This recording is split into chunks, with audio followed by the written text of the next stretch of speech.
Hi, this is Lyle Sopel, and I'm a gemstone and jade sculptor, and you are here with me in my studio in Vancouver. This is the upstairs portion of the studio, so today I thought I'd just show you around a little bit about where I do my drawings, and we do photography, and sort of a multi-purpose area, but it's the upstairs area of my studio.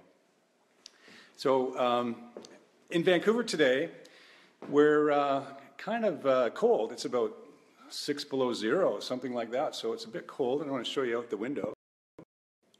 So you can see there's a lot of snow. It's a beautiful day though. And that's my house right there. That's where I live. And so you can see the commute to work is really nice. I just have to walk over. So inside the studio here, we have a variety of things. I have a few pieces that are on exhibit. This is when I bring up my finished work. I put it on exhibit here, and so just some variety of things that I've done. Some smaller pieces, a variety of different materials, lapis and quartz. Here's one of my favorites. It's a barn owl. It's a labradorite moon there, and alligator quartz for the base, so it's kind of a favorite piece. I really love that one. So over here we have my drawing area too. So this is, as I'm saying, it's quite a versatile space for me. Now what I want to do is just walk you down to my studio downstairs, and I'm going to demonstrate how I do some work on the eagle piece that we were talking about last week. So let me take you through to the downstairs. This is kind of the outside yard area, so it's really nice. It's forested, and get a lot of wildlife in our backyard. A lot of rabbits and things like that. A lot of different kinds of birds. So here we are at the door, and coming into the studio. So I'll just show you quickly what that looks like. Here we are. This is my son Curtis. He's going to be helping us with the photography today. And he also works here as well with some of the different kinds of things we do. So here's another view again of the studio. Kind of work area that I have. A couple of different benches that we work out, and some different things we have going on at this time. Here's part of that whale piece that we were looking at last week, and here's a totem that has now been finished. It was partially finished last week when we looked at that, and now it's totally done, and have a look at how that is. So right now, we're going to go over to the eagle, and I want to just show how I have been working on that. So as you can see, I've progressed quite a bit since last week as far as putting the feather pattern in, and some detailing in different parts of the bird. So I know last week we had some requests about showing me actually working on the project. So that's what I'm going to do today. Like right now, I'm going to show you how I do some of the detail work. But I want to pass my phone over to Curtis so he can give us a better perspective on how this is. Here you go.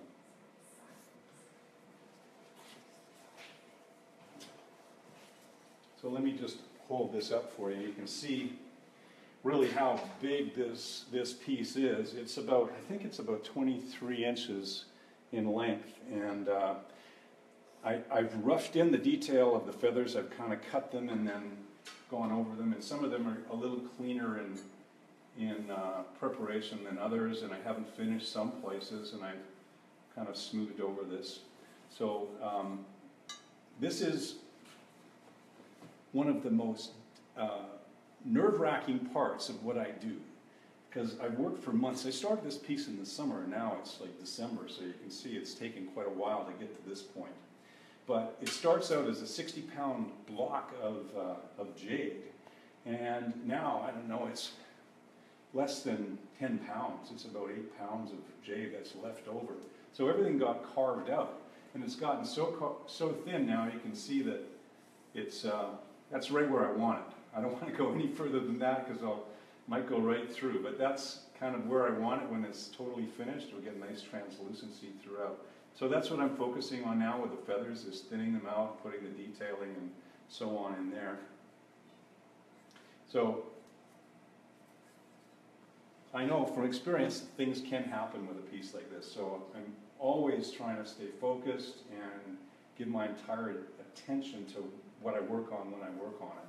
So let me turn on some equipment and I'm going to show you how I do this job. We got one question here. Sure. Luis has asked, is it a single block of jade? Hi Louis, Alberto, how are you? It is a solid one piece of jade. This is one solid piece of jade, which makes it really rare. It's very unusual to come across a piece of jade that's all beautiful like this right across from one end to the other. So I'm going to keep it that way too. So as you can see, at certain areas become very delicate, like the toenails and the beak. I leave it connected to the very end. So that's what the case is with the feather parts as well. I leave it quite connected until I'm almost finished, and then I open up the space. So at this point, the opening in the mouth is not done yet. So I'm going to show you how I do that right now.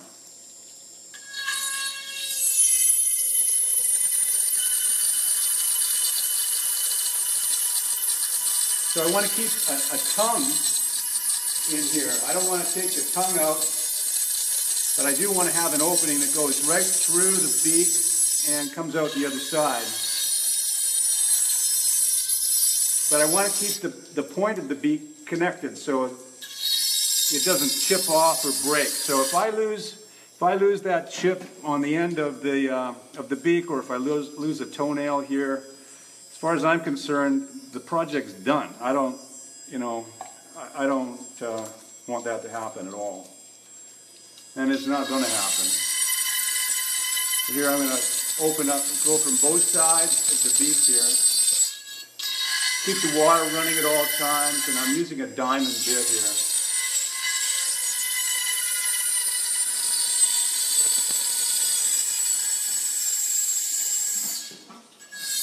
Okay, there you go. So I've come through. I got an airspace now. I'm going to keep the water dripping.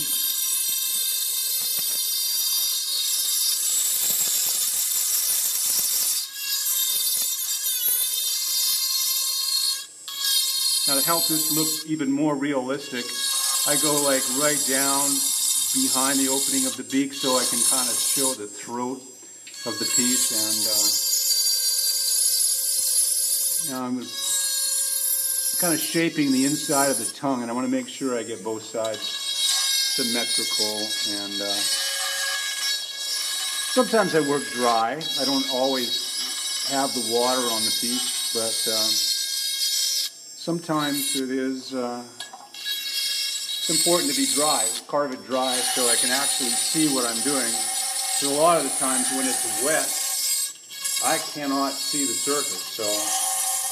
But this way, it's much easier to grind if there's some water. It helps lubricate the surface and allows me to get that happening. So, Aaron Brown is asking, is that Cassiar? This is not Cassiar jade, but it comes from an area that's very close to Cassiar. There's one area in British Columbia that most of the jade comes from, and that's near the Cassiar town site. But it's actually 80 miles east of Cassiar, which is quite a distance into the mountain range. But it's kind of the same geological area. So that's where most of the jade comes from. So now that I've opened it, I'm going to leave it that way. I'm not going to separate the front of the beak yet. I might come underneath the tongue a little bit so I can get it curled up inside the beak, and that's going to add a little more drama. And you can see I've got the eyes roughed in as well, and I've got the mantle here roughed in, and this is an idea of what I'm going to do with the feather pattern on the legs. So later there'll be feather patterns like throughout the wings, something like this. And it needs to be sanded first before I do that. But now I want to show you how it's going to relate to the totem. So I'll just shut all that off and turn the water off. You're flashing. Technical difficulties. Yeah, so this is all live, and so there's no editing here. What you see is what you get. So this totem again is the Thunderbird, and it's a reproduction of Haida design, and it's made out of petrified wood, which is 250 million years old. The beak is kind of a separate part that this is how it would have been made if it was a real totem. That beak would have been carved separately and fitted in, so we added that to it. And so I've left an area on the bottom part of the eagle wing, which I will drill 2 holes into and set in some pins, and I'll level off the top end of the totem here, and I'm going to set it like this across the top of the totem. Have the eagle screaming down at the Thunderbird from the top. So that's how it should look when it's done, after it's all polished. Pablo says hi. Hi Pablo, how are you? How is it in Argentina today? If you are in Argentina now. I hope the weather's better than it is here. Must be summer by now. Okay, so that's what it's going to look like, and we're going to add some plant life actually to this piece. Did you have a chance, could you walk around a little bit? And I just want to show the back side of this piece too, because it's almost as beautiful on the back as it is on the front. And the feather pattern in the wings really shows up well in this kind of a position too. Jane Mason wants to know if this is a commissioned piece. No, it isn't a commissioned piece, but I do have some interest in it right now, so we'll see how it goes when it's finished.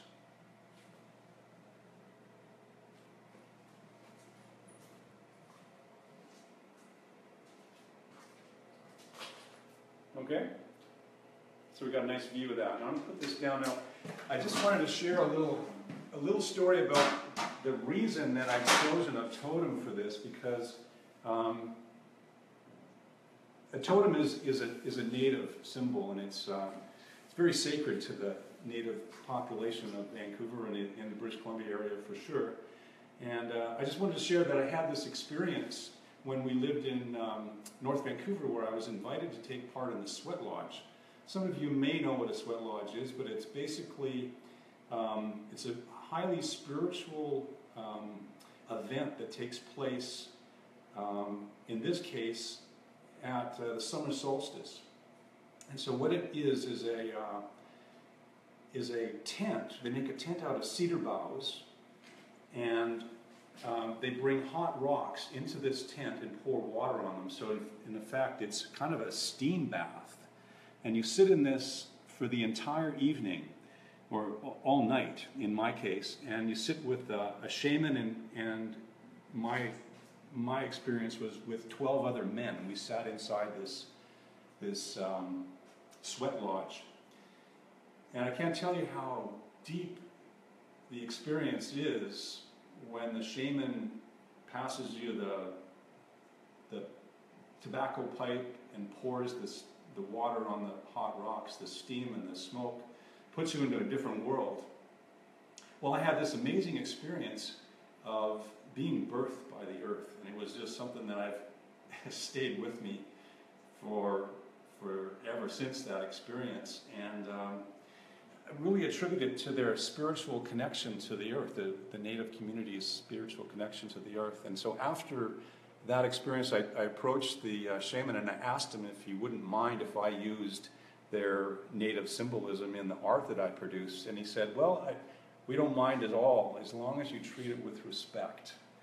And so I've done totems a few times, and I've always treated them in the utmost respect, and I felt as though they were really a deep part of my personal experience. And so that's what I wanted to share, this sense of the spirit and the native relationship to nature, which is really a big part of how I approach my art as well, is this deep sense of connection to nature. So we're all very closely related in that way. So if there's any questions that I can answer right now, I'd love to speak to you directly about that, and I'll switch and say hi. Hi, Cal. Glad to see you joined us. And